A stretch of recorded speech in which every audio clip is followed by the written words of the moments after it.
I need space to find myself, Finn. Those 8 words came out of my wife's mouth on a Tuesday evening while I sat at our kitchen table, reviewing quarterly reports from my tech company.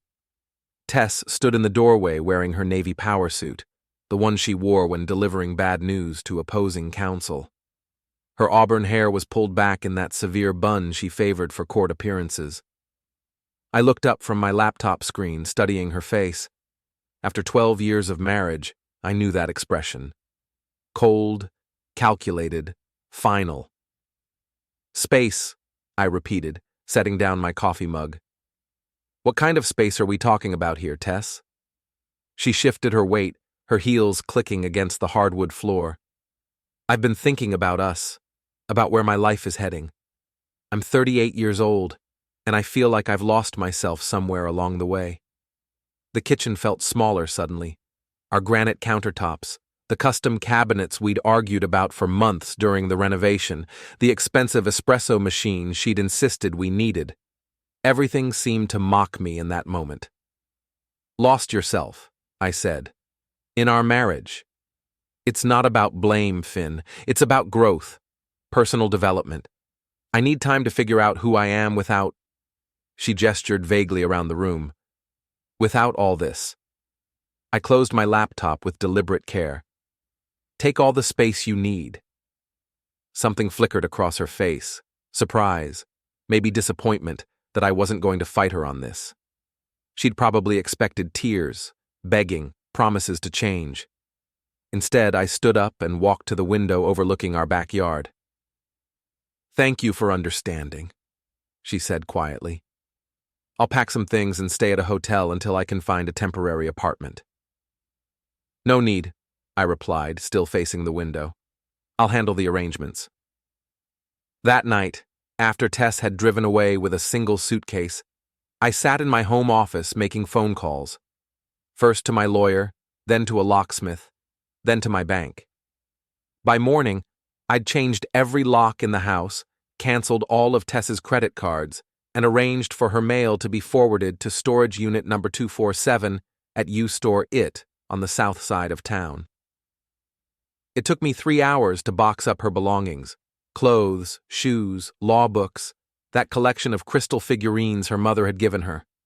Everything went into carefully labeled boxes. I even included the expensive skincare products from our bathroom vanity.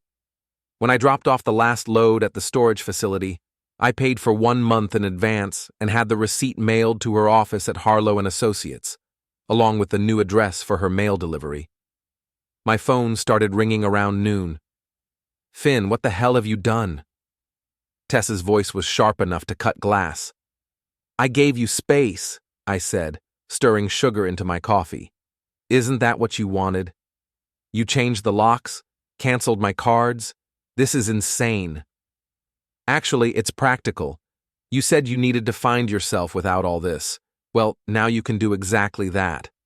The silence stretched between us for nearly 30 seconds. I'll be by tonight to collect my things, she finally said. Unit 247, I replied. Code is your birthday. 1 month paid in advance. You can't just... I hung up. 3 days passed before I heard from Tess again. 3 days of blessed quiet in my own home. 3 days of eating dinner without walking on eggshells. 3 days of sleeping in the center of our king-sized bed. On Friday evening, she showed up at my front door with a man I recognized as Drake Torrin, her law firm's biggest client. He owned half the commercial real estate downtown and had the kind of old money that bought judges and city council members. Open this door, Finn, Tess called through the glass. We need to talk. I considered ignoring her, but curiosity got the better of me. I opened the door, but didn't invite them in. Tess, Drake. I nodded at each of them. What can I do for you? Drake stepped forward, his silver hair perfectly styled despite the October wind. Mr. Harlow, I think there's been a misunderstanding. Tess needs access to some important documents for a case we're working on. Then she should check storage unit 247, I said. Everything's there. My legal files aren't personal property, Tess snapped. They belong to the firm. Your personal files are in the storage unit. Your work files are at your office, unless you've been mixing business with pleasure again." The comment hit home. I could see it in the way her jaw tightened, the way Drake's eyes narrowed slightly. "Again?" Drake asked. "Nothing," Tess said quickly. "Finn's just being difficult." But I caught something in that exchange, something that made me curious. After they left, I went to my home office and pulled out a box I'd been meaning to organize for months. Old bills, receipts, random paperwork that had accumulated over the years. That's when I found the medical records. They were tucked between some old insurance statements, copies of tests Tess had undergone 2 years ago when we'd been trying to have children. I remembered the day she'd come home from the doctor's office, tears in her eyes, telling me the devastating news. "The doctor says I have severe endometriosis," she'd said. "Combined with some other factors, he doesn't think I'll ever be able to conceive naturally. We could try IVF, but the chances are less than 5%. I'd held her while she cried, promised her that it didn't matter, that we'd look into adoption or other options. We'd never spoken about children again, but the medical records in my hands told a different story. According to Dr. Patricia Vance's notes, Tess had undergone a voluntary tubal ligation at age 24, 6 years before we'd even met. The procedure had been performed at her request, with no medical necessity. She'd specifically requested that the procedure be noted in her file as permanent sterilization by choice. I read the document 3 times before the implications sank in. She'd lied to me about infertility. She'd let me believe that her body had betrayed us both, when in reality, she'd made a conscious choice years before we'd ever discussed having children. But why lie? Why the elaborate deception? I spent the weekend digging through more paperwork, looking for answers. What I found was a pattern of small deceptions, little lies that I'd overlooked or rationalized away. Receipts for expensive dinners I'd never attended, hotel charges on our joint credit card during business trips that were supposed to be day meetings, phone records showing hundreds of calls to numbers I didn't recognize. On Monday morning, I called Dr. Vance's office. "I'm trying to understand my wife's medical history," I told the receptionist. "There seems to be some confusion about a procedure she had done. I'm sorry, Mr. Harlow, but I can't discuss patient records over the phone." "Even with her husband?" "Not without the patient's written consent." I thanked her and hung up, but the seed of doubt had been planted. If Tess had lied about something as fundamental as her ability to have children, what else had she been dishonest about? That afternoon, I hired a private investigator. The investigator's name was Marcus Chen, a former police detective who specialized in domestic cases. He had the kind of weathered face that suggested he'd seen enough human ugliness to last several lifetimes. "What exactly are you looking for?" he asked during our first meeting at a coffee shop downtown. "I want to know what my wife has been doing for the past 2 years," I said. "Business trips, evening meetings, weekend conferences, all of it." Marcus nodded, making notes in a small leather portfolio. "Any specific suspicions?"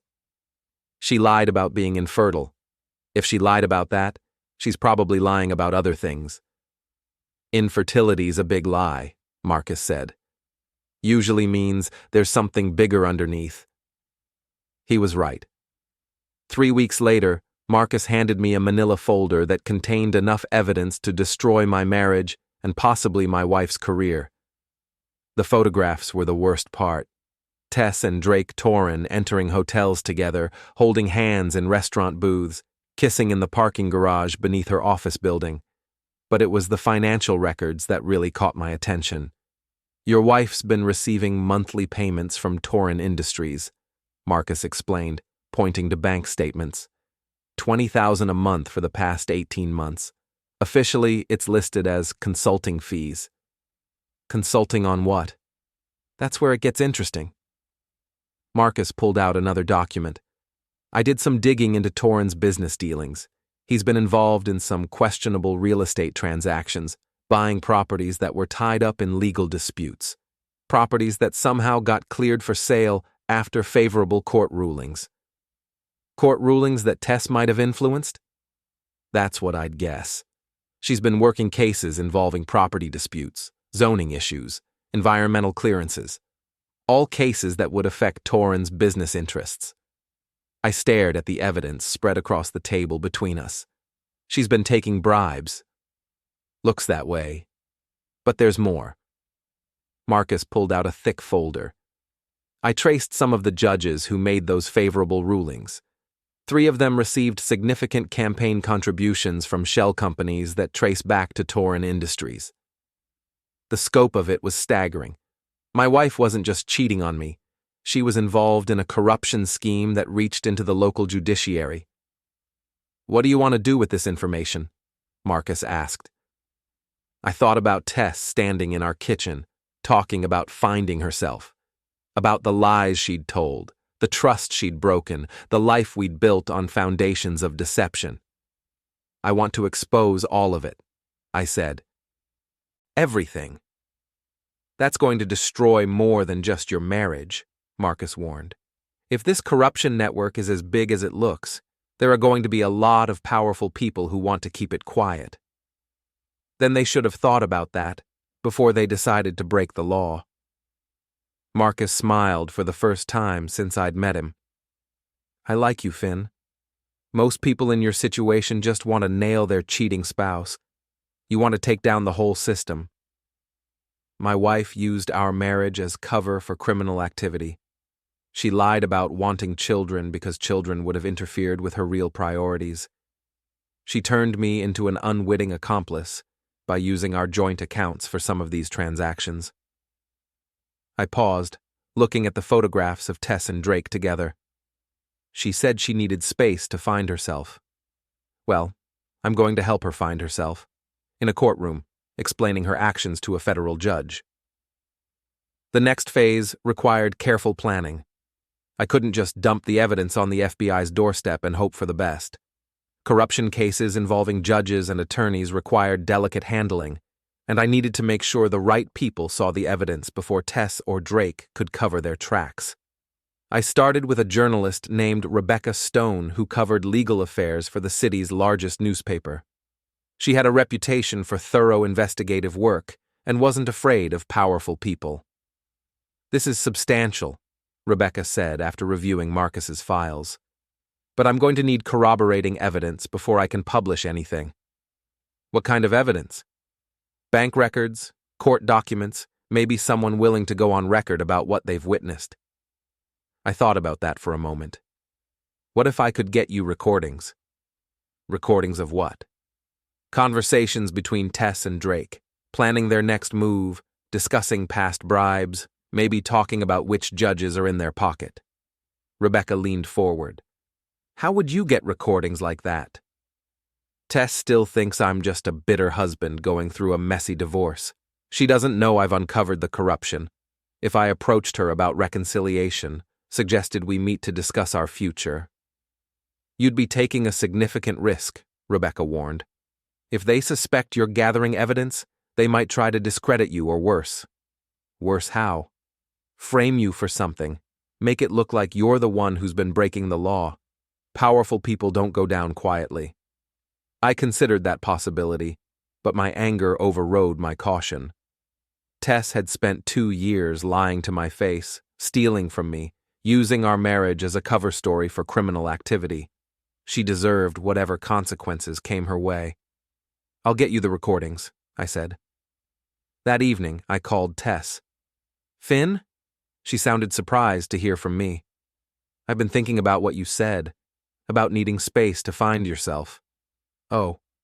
A long pause. "And?" "I think I reacted badly.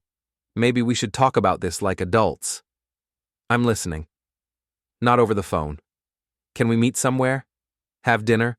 Discuss what we both want going forward?" Another pause. I could hear voices in the background, Drake's voice among them. "Where did you have in mind?" she asked. "That Italian place downtown, Marcello's. Tomorrow night at 7. "All right, but Finn, I don't want this to turn into a fight." "Neither do I lied. I just want to understand what went wrong between us." After I hung up, I called Marcus. "I need you to wire me for sound," I said. "You sure about this?" "I'm sure." The next evening, I sat across from my wife at a corner table in Marcello's, a small recording device taped to my chest beneath my shirt. Tess looked beautiful, in a way that reminded me why I'd fallen in love with her 12 years ago. Her hair was down, framing her face softly, and she wore a dress I'd bought her for our anniversary. "You look good," I said, and meant it. "Thank you. You look tired." "I haven't been sleeping well." She reached across the table and touched my hand. "I'm sorry about the way I handled things. I should have been more honest about what I was feeling." "Honest," I repeated. "That's an interesting choice of words." Something flickered in her eyes. "What do you mean?" "I mean, honesty has never been your strong suit, has it?" "Finn, I thought we were here to have a civilized conversation." "We are. I'm just curious about something." I pulled out my phone and showed her a photograph Marcus had taken of her and Drake leaving a hotel together. "When did you find time for personal development between your afternoon meetings with Drake?" The color drained from her face. "Where did you get that?" "Does it matter? The question is, how long has this been going on?" She pulled her hand back, her expression shifting from surprise to calculation. "It's not what you think." "Really? What is it then?" "Drake and I have been working on some complex legal matters. Sometimes we need to meet outside the office to discuss sensitive information." "In hotel rooms?" "We've never...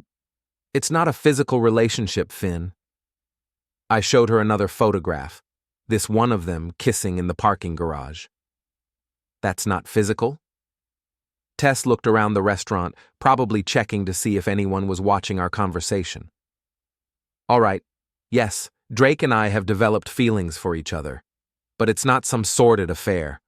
We're two adults who found a connection." "A connection worth $20,000 a month?" Now she looked genuinely shocked. "How do you know about that?" "I know about all of it, Tess. The bribes, the judges, the shell companies. I know about the tubal ligation you had when you were 24. I know about the property deals you've been fixing for Drake." She sat back in her chair, her mind clearly racing. "You've been investigating me. You've been lying to me. For years." "What do you want?" she asked quietly.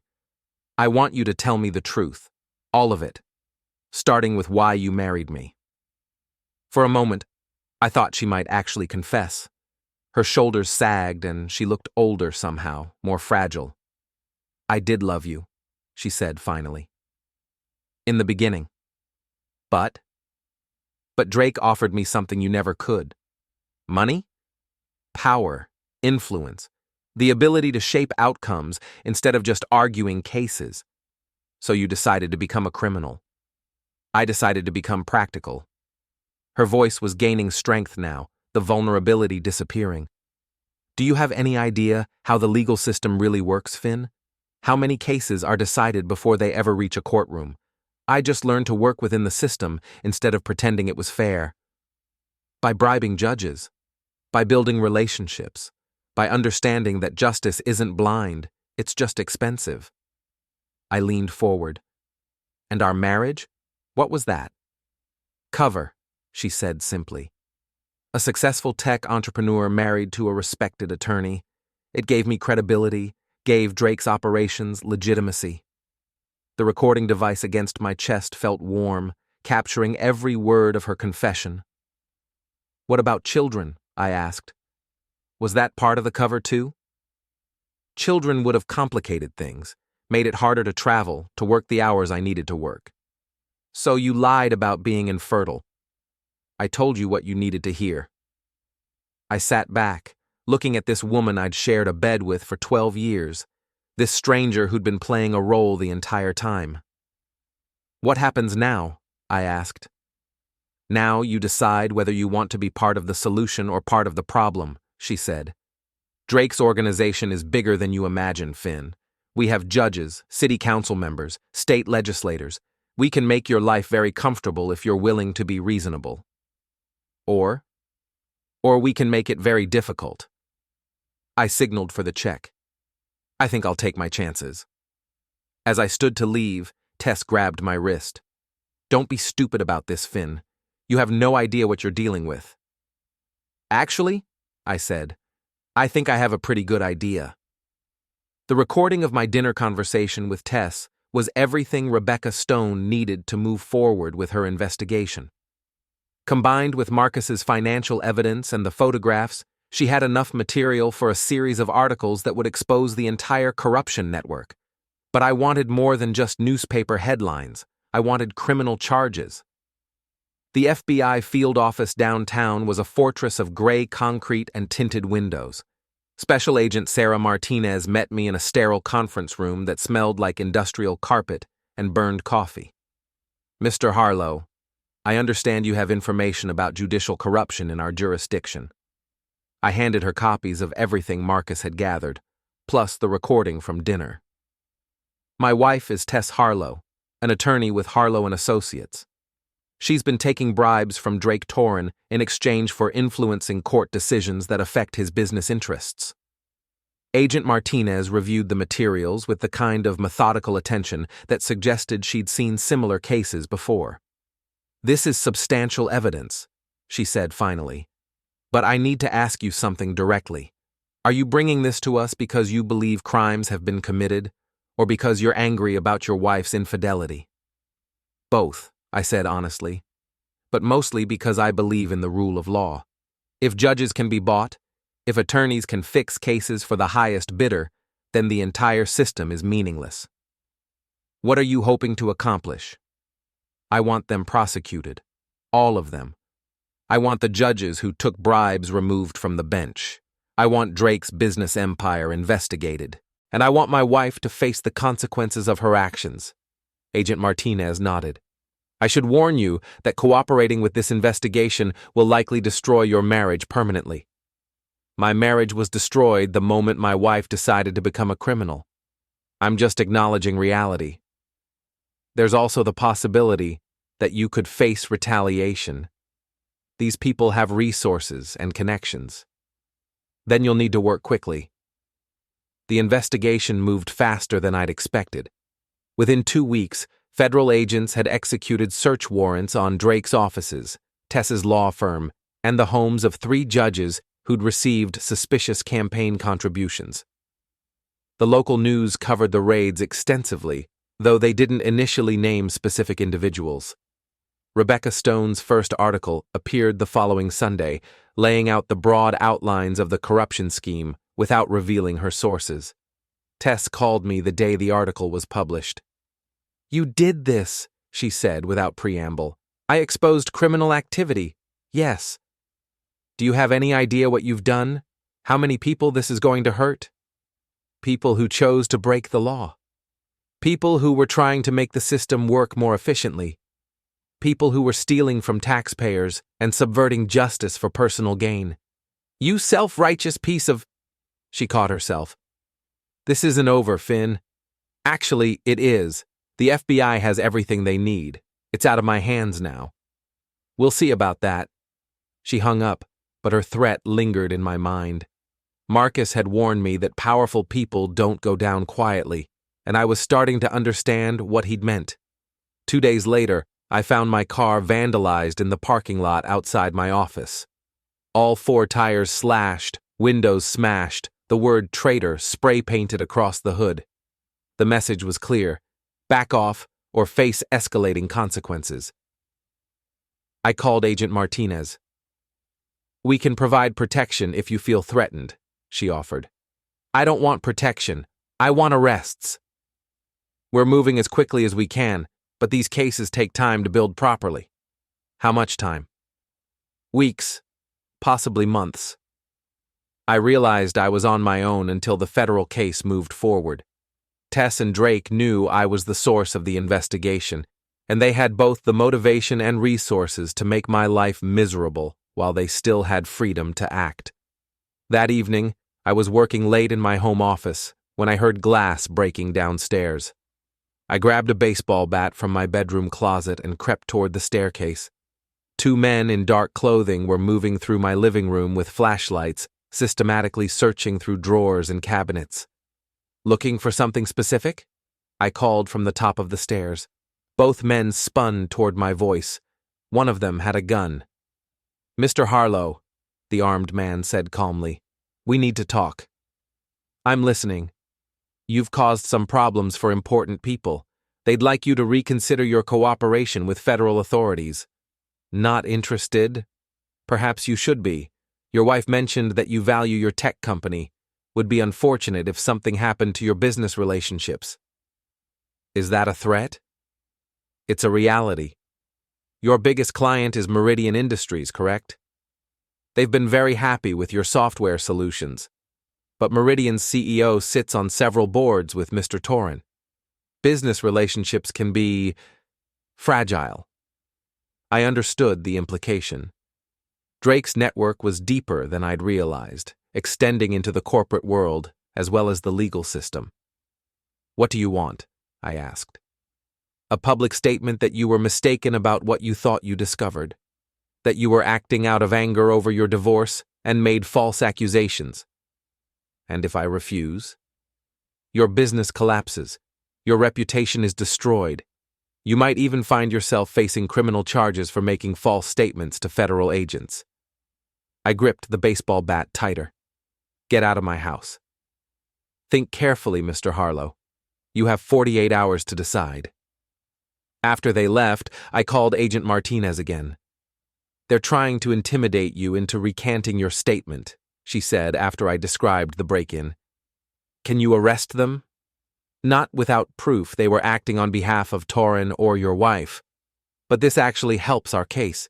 It shows consciousness of guilt. It shows they're willing to escalate. What's next? Physical violence." "We're going to expedite the arrests. Can you stay somewhere else for a few days?" I thought about that suggestion, but running felt like surrender. Instead, I decided to go on the offensive. The next morning, I called Rebecca Stone. "I want to go on the record," I said. "Full interview, my name attached, everything." "Are you sure? Once your identity as the source is public, there's no going back." "There's already no going back.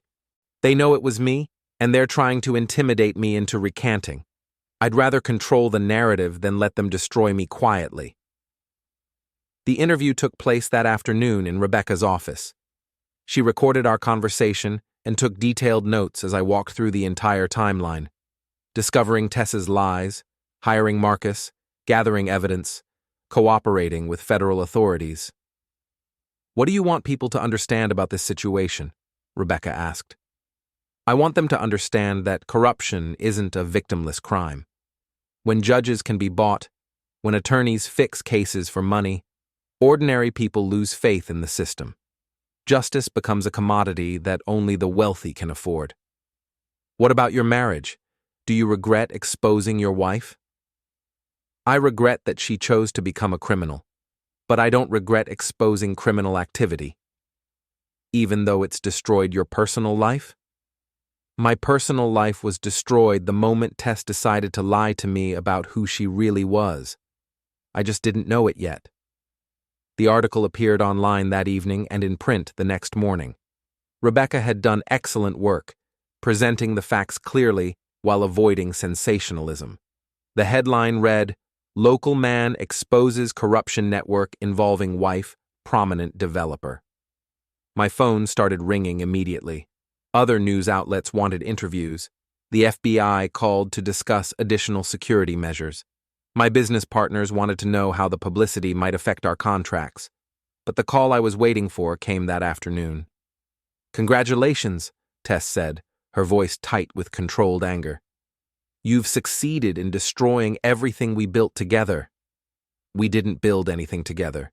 You built a criminal enterprise and used our marriage as camouflage." "You have no idea what you've unleashed. Drake has connections you can't imagine. This isn't going to end with a few arrests." "Then maybe Drake should have thought about that before he decided to bribe judges." "You're naive if you think this is about justice, Finn. This is about power, and you just declared war on people who have more of it than you do." "We'll see." Yes, she said quietly. We will. That evening, Agent Martinez called with news. We're executing arrest warrants tomorrow morning. Your wife, Drake Torrin, and 3 judges. The grand jury returned indictments this afternoon.